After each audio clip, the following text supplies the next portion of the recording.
Une CPTS, c'est une communauté professionnelle de santé qui regroupe des libéraux et qui permet de coordonner les soins entre les différents professionnels du territoire. Ça peut être des médecins, des infirmières, des pharmaciens, des kinésithérapeutes, mais également des structures comme les hôpitaux, les cliniques et bien d'autres. Les CPTS sont des outils créés par l'administration, voulus par l'ARS, financés par la CPAM. C'est vraiment un outil, certes administratif, mais géré par les professionnels, pour les professionnels et pour les usagers.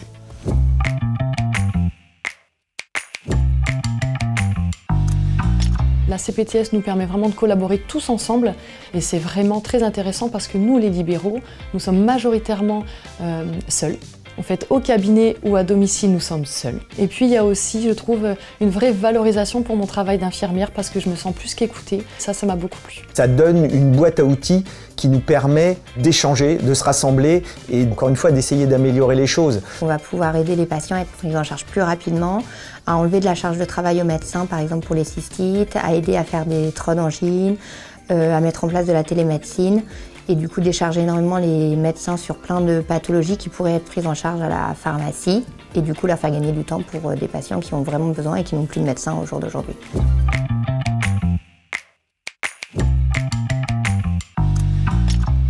Je suis référente principalement pour l'action télémédecine et notamment la téléconsultation accompagnée. Quand on met en évidence une problématique chez un de nos patients à domicile, on va tout simplement prendre rendez-vous sur notre plateforme avec les médecins qui nous mettent leur disponibilité.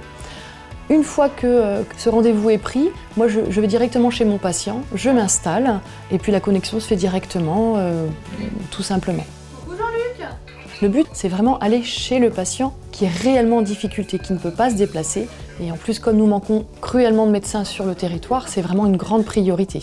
Nous avons aussi des outils de collaboration, comme une plateforme que nous avons disponible sur nos téléphones qui s'appelle Entracte. Entracte, en fait, c'est une plateforme d'échange à type de WhatsApp, mais une plateforme médicalisée et sécurisée qui n'est accessible qu'aux adhérents de la CPTS. Ce qu'on a la possibilité de faire, c'est de poser des questions, voir si les professionnels de santé sont disponibles pour prendre en charge des patients et du coup communiquer beaucoup plus facilement entre les professionnels sur le nord de Lyon. Il est certain qu'en tout cas pour nos patients, c'est plus qu'un avantage, puisqu'à l'époque, avant les CPTS, moi je n'avais aucun contact réel avec les médecins ou tout autre, pharmacie, etc. Alors que maintenant, oui. Les différentes actions qu'on a mises en place, le Septembre en Or, des valises pour des téléconsultations, je vais rester juste sur ma partie qui est sport-santé. On essaye de mettre en place des actions pour des gens qui sont en affection de longue durée, en ALD, et les aider par le sport à ce que ça améliore leurs conditions physiques. Et ça, c'est une des grandes actions de la CPTS.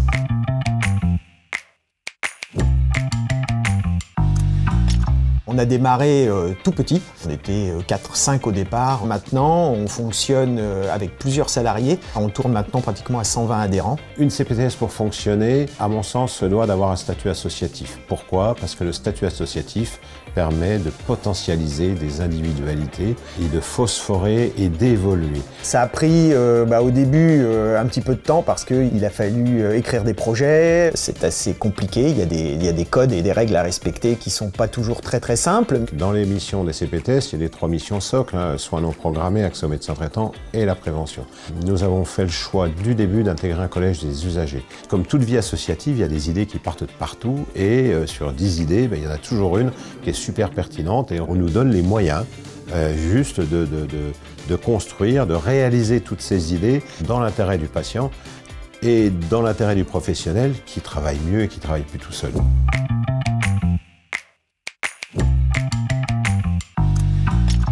Je conseille vivement à tous mes confrères, toutes mes consoeurs d'intégrer puisque c'est très valorisant et c'est vraiment un travail en équipe qui est plus qu'important sur des territoires comme le nôtre. On a vraiment besoin de cette cohésion et de cette collaboration pour offrir en tout cas à nos patients et à la population les meilleures solutions possibles.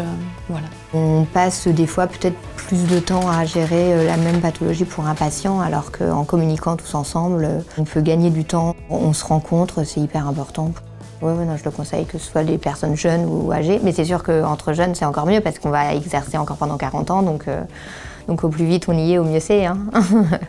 Moi, je trouve ça très valorisant au bout du compte parce que vraiment, on a l'impression de faire quelque chose d'utile et au moins on prend en main notre propre façon de fonctionner dans le territoire. C'est impossible de ne pas faire partie d'une CPTS. C'est-à-dire que dans la vraie vie, ça ne change rien dans son exercice personnel, sauf que ça permet d'ouvrir, c'est facilitateur. Voilà, c'est comme vous êtes gardien de phare, vous aimez ça, mais vous êtes tout seul dans votre coin, c'est compliqué. Les professionnels de santé aujourd'hui sont tous un peu des gardiens de phare parce qu'ils sont isolés, et la CPTS permet soit physiquement, soit numériquement de travailler ensemble et de travailler mieux.